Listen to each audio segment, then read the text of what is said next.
미국의 코로나19 확진 환자 증가세가 심상치 않습니다. 애리조나주의 경우 하루에 거의 600명의 신규 환자가 보고되면서 최근 주내 병원에 비상계획 가동을 명령하기도 했습니다. 애리조나주를 포함해 12개 주에선 입원 환자가 급증하고 있고 21개 주에선 신규 확진 환자 수도 증가 추세입니다. 오늘의 코로나19 집계를 정리해드립니다.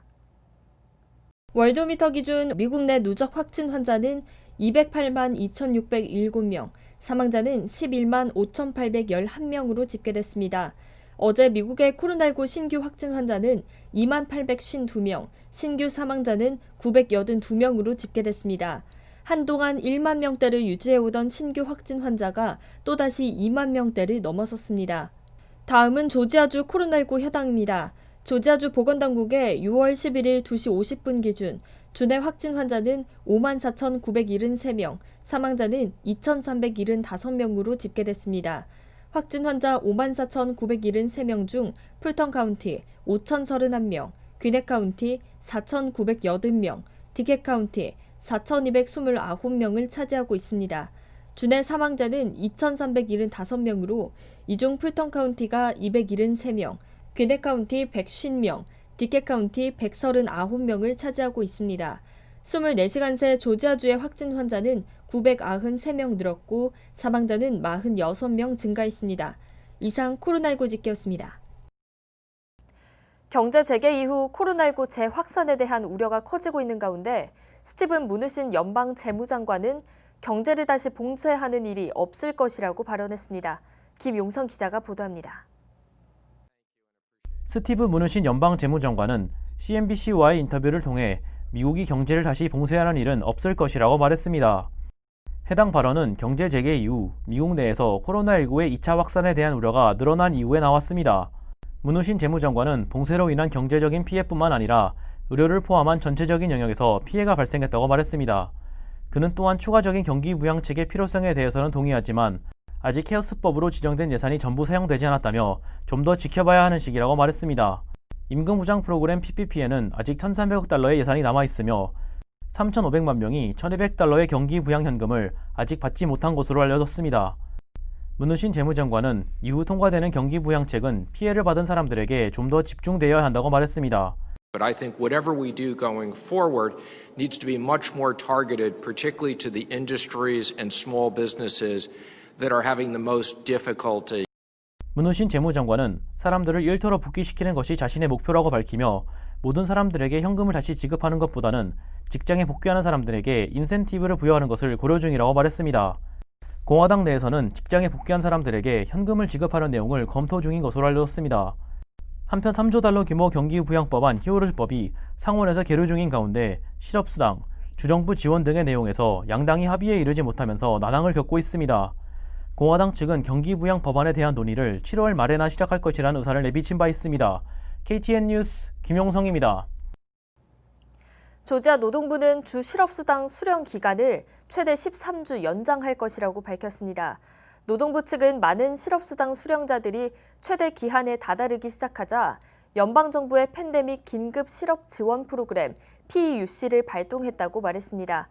해당 프로그램을 통해 실업수당 수령 기간을 최대 13주까지 늘릴 수 있습니다. 실업수당 수령자 중 실업수당을 모두 수령했으며 수령 종료 일자가 2019년 7월 1일 이후인 사람은 PEUC를 신청할 수 있습니다. 공기 건조 능력에 따라 바이러스 환경이 달라질 수 있다는 연구 결과가 나왔습니다. 기온이 낮을수록 그리고 습도가 높을수록 바이러스 전염이 낮아진다는 겁니다. 반면 에어컨이 돌아가는 실내에선 오히려 바이러스 확산이 쉬울 수 있다는 건데요. MIT 렐프 파슨스 연구팀의 발표입니다. MIT 렐프 파슨스 연구팀은 호흡기 질환 바이러스의 환경 결정 요인이라는 연구를 진행했습니다. 해당 연구는 공기의 건조 능력에 초점을 맞추고 있습니다. 공기 건조 능력이란 주어진 기온과 습도의 환경에서 시간에 따른 물방울 표면적의 감소율을 의미합니다. 온도와 상대 습도를 바탕으로 계산되는 ADC 값은 1시간에 몇 제곱밀리미터가 줄어드느냐 하는 수치로 표현됩니다. 이 공기 건조 능력 값이 5제곱밀리미터보다 작으면 비말에 의한 호흡기 질환 바이러스가 잘 퍼지는 환경입니다. 공기 건조 능력은 기온이 낮을수록 습도는 높을수록 낮아집니다. 다만 기온이 0하로 떨어지면 습도와는 무관하게 공기 건조 능력값은 5 이하로 나타나 바이러스 전파가 잘 되는 조건이 갖춰집니다. 랠프 파슨스 연구팀은 각국의 코로나19 확진 환자 수를 비교해본 결과 공기 건조 능력이 낮은 나라의 확진 환자 수가 상대적으로 많았다고 밝혔습니다. 코로나19 피해가 컸던 유럽과 미국 동부의 경우 공기 건조 능력이 매우 낮았다고 밝혔습니다. 연구진은 특히 냉방을 하는 실내에선 공기 건조 능력이 낮아서 바이러스 전파가 쉽게 될 수 있다고 말했습니다. 날이 더워질수록 실내엔 냉방 시설이 가동되는데 이때 습도와 기온을 잘 맞춰줄 필요성이 있다는 겁니다.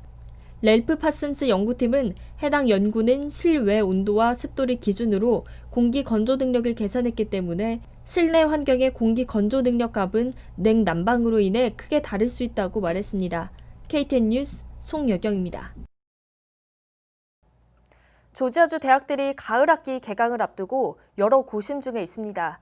수업 재개와 운영을 놓고 코로나 바이러스 집단 감염 방지를 함께 고려해야 하기 때문인데요. 이 가운데 에모리 대학교가 가을 학기 수업 재개 지침을 발표했습니다. 스티븐 기자입니다. 대학들이 이번 가을 학기를 정상적으로 개강할 수 있을지 어려움에 직면한 가운데 에모리 대학교가 가을 학기 개강 관련 계획을 발표했습니다. 그러나 일반적인 학사 운영과는 다소 차이를 보이고 있습니다. 우선 대면 강의와 온라인 강의를 병행할 방침입니다. 또한 수업을 직접 듣는 수강생과 기숙사를 이용할 학생들에게는 코로나19 검사를 의무화할 방침입니다. 또한 기숙사 수용 인원도 제한하며 대형 강의 인원도 최소화할 예정입니다. 가을 학기는 8월 19일 개강해 추수감사절 무렵 종강할 예정입니다.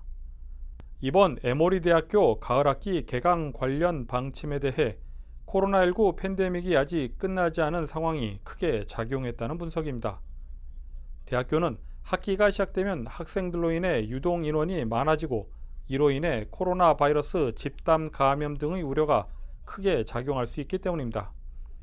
한편 대학들은 코로나19로 인해 유학생이 줄어들고 국내 학생들도 휴학계를 잇단 제출함에 따라 심각한 재정 압박을 받는 것으로 알려졌습니다. KTN 뉴스 스티븐입니다.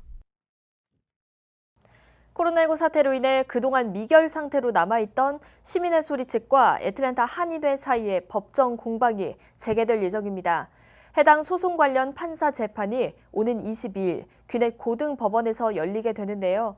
어떤 결과가 나올지 한인사회가 주목하고 있습니다. 보도에 스티븐 기자입니다. 제34대 애틀랜타 한인회장 선거를 두고 시민의 소리 측이 애틀랜타 한인회와 선관위를 상대로 한 고서건 심리가 지난 2월 18일 귀넷 카운티 수페리어 법원에서 열린 바 있습니다.